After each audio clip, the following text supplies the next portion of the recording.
Hi, my name is David Piggott and I'm the Managing Director of Jabra. I've been with Jabra now for, 3.5 months, but I've been in the IT industry for the last 20 years. And through that, we've seen quite a few transitions. We've seen, when I first started, the migration from from analog to digital, then from digital to IP. And we've seen the kind of mad transition in data availability.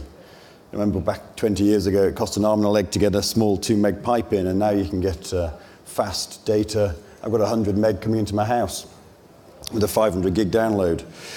You get the same speed on mobile, on 4G, and next round is 5G coming out very soon. You also see Wi-Fi. Funnily enough, Wi-Fi was developed here by CSIRO, but with the slowest uptake of Wi-Fi globally. We're starting to see that change with Wi-Fi going across Adelaide, going across Canberra, starting in Victoria, and also coming across New South Wales. But with that, we start to see new ways of working. And we start to see the democratization of technology. So technology becomes freely available or easily available. So now data connectivity is inexpensive. The consumer technology has become a reality. It brought around the BYOD phenomenon that started a couple of years ago, that most people in this room working in the IT industry were kind of reluctant to address because we had to put massive control measures in. But users now expect communication and they expect collaboration anytime, on any device, and anywhere. Because of that, we also see the decline of location. You know, if you look back, first we had the mainframe, then we moved from the mainframe to the PC, and now we've kind of gone full circle and we've gone back from the PC into the cloud, which is just glorified mainframe on steroids. But the location, as we get more mobile, becomes less relevant. There was a friend of mine who handed his notice in last week because he was moving from Sydney to Queensland. He was moving to Brisbane. And his boss sat down with him and said, "So why are you handing your notice in? You're just moving cities. It's not a major thing." And they went through and they identified what within his role he could do remotely. And he's now relocating to Queensland and he's going to do his job there. So location is no longer as hugely important. Now with that, we've got the democratization of technology, we've got the decline of location, and now the war for talent. The war for talent is global. So you can have people working out of the region, the rest of Asia, doing jobs in Australia. You can have people working out of the US who have roles in the UK. And because it is global, technology is key. We're all fighting for the same skilled resources, and you want to attract them to your organization in the same way that I want to attract them to mine. Now, because of that, you start to see the new ways of working and the adoption of the new ways of working. Now, around the war for talent, you also see the changes that we have from the generations that work in our businesses. We have a multi-generational workforce, more so than at any other time in our past. If we have a look at the Gen Ys, it was said earlier in the Microsoft presentation that I sat in this morning, that the Gen Ys are all social. They've been using media for a long time, and their expectation is immediate. They don't have a 24 SLA on an email, they have an immediate requirement for an answer. And so they will go straight to the person who can give them the answer, and they'll ask the question, and they'll get that answer immediately. And we have to accommodate for that within our environment. This is me. Actually, it's not me, because he's really young and good looking and he's got hair. But apart from that, I'm in an organization. I have a young family, and I have to be able to accommodate both my role as a father and my role as a leader of a business within Australia. I need the flexibility. I want to be able to see them do the soccer practice. I want to see how they are improving in their swimming week on week. And so I need to have the mobility to allow me to do so. Then we have the baby boomers. This is my dad. Actually, he's not my dad, because my dad lives in Italy, but my father he worked in a centralized environment. He always went to the office 9 to 5. And then mobility became available, and he wants a work-life balance.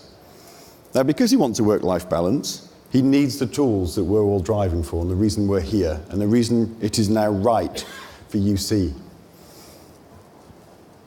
UC's been promised for years, absolutely years. I've worked in the collaboration industry since 1994, I think, my first job. And since VoIP became available, we've all spoken about UC, but the time is now right. We've got this convergence of data, consumer devices, mobility, all of the different communication devices that are becoming available and become a requirement for people to do their business. But the thing that interests me, the time is right, the technology is there. We love Skype. In Jabra, Skype is the best thing that's happened for us in the collaboration industry. It's like a sleeper. It's like this product that's been out there forever, and now we're starting to see it get adopted. But the question I really struggle with is if you look at the reports that are going around at the moment, we have an anemic adoption of UC technology. A report that was recently issued in the business computing world said that less than 10% of UC deployments are being fully adopted. Now, if we look at that, that states that an awful lot of the investment that we are making in UC is not delivering the return on investment we expect. Most UC deployments, when you put the ROI up, calculate something like 60% of ROIs for UC deployment expect to see return within the first 12 months. Now, if you look on the paper and you look at everything that you can use, it's brilliant. 12-month return on the investment that you make. But with a 10% adoption, we're just not hitting it. Now, the main reason, and if you look at the reports that come out, something like 44% of IT professionals, people like you who are running these projects and involved in these projects, they state the single killer is resistance. End user resistance to change. People love the bit of plastic that sits on the desk that's connected to the PABX, and moving away from it is problematic. They're frightened of doing so. There's a colleague of mine who works in a large multinational organization, and they were rolling out, he was on the pilot program, he was a power user in collaboration. It was a Skype rollout. And he loved it. He had all the right tools, he was playing with it. He was a techie guy, so he got to use it properly. Now, the project team ran a really good program because they wanted to manage their project in the way that we've all managed projects. We want it delivered on time, we want it delivered on budget. And so when they were rolling it out, they ran an education program. And as you went through your training, they went to your desk and they ripped out your handset, they ripped out your existing infrastructure and replaced it with the brand new Butte, dead sexy Skype product. What they then found, that people started to not turn up to the training. They started to avoid going to the training because it got round. Oh my God, you go to the training, you lose your beautiful handset, you get this new thing and this wired device that you plug in, it crackles, it's not very good. So he went back to the project team and he said, look, you know what we need to do? We need to revision what we're doing. We need to move away from a project that is defined, where the success of the project is defined as I've done it on time, I've done it on budget. Because you install it on time and in budget and no one uses it, everyone's wasted the time. So we need to redefine the success criteria. And we need to move away from on time, on budget, into adoption. Now, I've worked in sales all my life. And the truism of sales is what you measure, what you inspire your salespeople to do and you pay them to do, they will deliver on. And if as a project management organization and the PMO, you move away from on time, on budget, or you don't move away from it because it's important that you do it on time and on budget, but you start adding in metrics around adoption rate, percentage of devices that are being used, percentage of people who are using technology, percentage of people who turn up to the training and start to make it work. If you start to look at it that way and you redefine success, we can start to move away from the 10% of adoption of your investment. Now, this is a quote that comes out from Atos Consulting. I don't know if any of you followed Atos Consulting, but I love them. They're an organization that are moving away from email. They banned email. This is a slight aside, but they did a report that showed that 28% of your time 28% of your time is spent dealing with emails that has no benefit or no effect on the way that you do your role. 28%, that's a day a week. Add it up, that's a lot of time. Anyway, that's a slight aside. But they banned it. But the project that they ran, or the consulting gig that they ran, said they interviewed all of the end users, the people who actually consume your product. And 55% of the projects that were deemed to be a success by the end users were centrally controlled, absolutely centrally controlled, so they had a PMO. But they had a heavy involvement from the end user to make sure that what was being deployed worked for them in the environments in which they operated. Frost and Sullivan released a report. It's a mouthful. It's called The Analysis of Global Contact Center and Office Headset Market. It's a very exciting report, and any of you can have a read of it if you'd like. But the important aspect that came out of it was that superior user experience accelerates the adoption of advanced collaboration tools. Superior user experience accelerates the adoption of advanced collaboration tools. So going back to this project team, the project team reassessed how they're going to deploy the platform. They moved away from having a one-size-fits-all, and they started to scope out the individuals within their organization. And they started to look at different user groups. And when they looked at the different user groups, they started to identify different user profiles and what people are doing within a work environment. And they started off with I'm going to call them the back office guys, the accounting part of the office, the people who are in the office 9 to 5 and still do a very centralized role. Here, they identified the fact that they are on the phone, but when they're on the phone, they need to be hands-free. They can't just use the handset.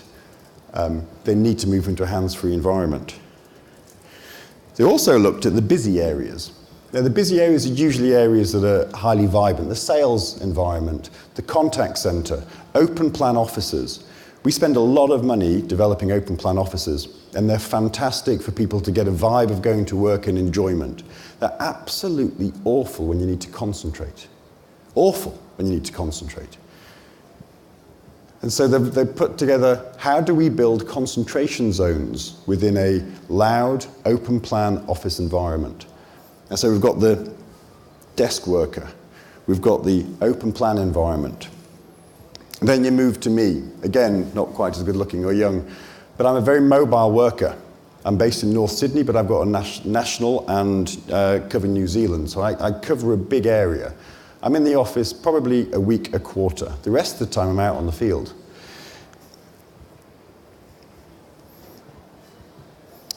And then there's the people in between.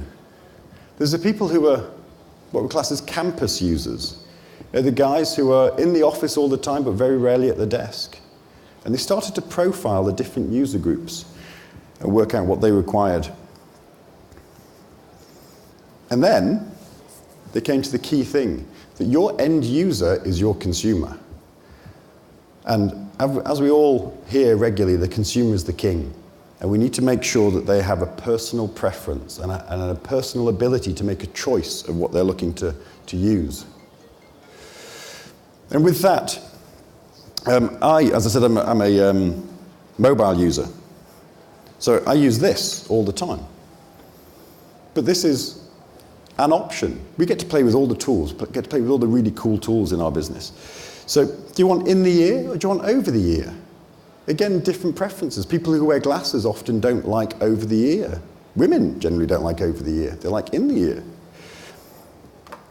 But when I'm in the office, I like to work on a speakerphone or even a handset. I'm not anti-handset, but I like to work on a speakerphone. But then when I'm in the office as well, and I need some privacy, and I don't want people to listening to my conversation, I then prefer to have a stereo device, which I can also use to listen to my music.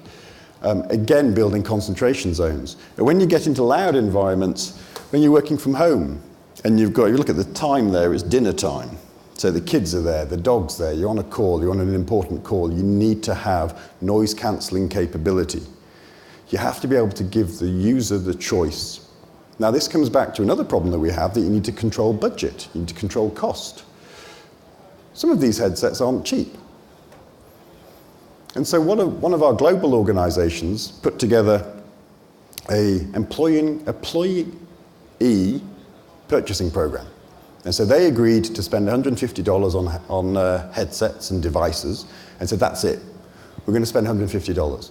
These are the choices of the devices that you can have for your organization within this price. And you can choose to pay for your own, or you can choose to have your team pay the difference. So what you do then is you empower the user to make the choice of the device that they're going to be taking advantage of the UC environment with. And user choice starts to break down the reluctance of people to use it. Now, when we're looking at the design, and the design of any end-user appliance is hugely important. You would expect from a vendor like Jabra that we would spend millions of dollars on making sure that the acoustics are right, that the microphone is right, that we deliver the acoustic experience that you require when you're investing hundreds of thousands or millions of dollars in a UC environment. What you don't see from this is a picture of one of our labs back in Denmark. What you don't see is that these devices took 2 years of ergonomic design to get right, so that people, the end user, are feeding back information on how to make them work. And so when you're looking at the consumer devices that are out in the market right now, the amount of attention to detail that they have on the design is what drove people to buy them. And it is the device that people are using that drives them to adopt the UC environment that you're deploying. Now, what we look at is you don't need to teach your people. You don't need to teach your workers how to communicate. You don't need to teach your users how to collaborate. What you need to start doing is enticing them to use a platform that you're delivering. Now, in Jabra, we totally believe that the device makes the experience. And if you have a good experience, it creates a habit within the end user. So if a device makes an experience, and an experience creates a habit, and it is a good habit that drives the adoption of your technology. And it is the use of your technology that drives the ultimate success of your project. And that is all I have for you today. So thank you very much.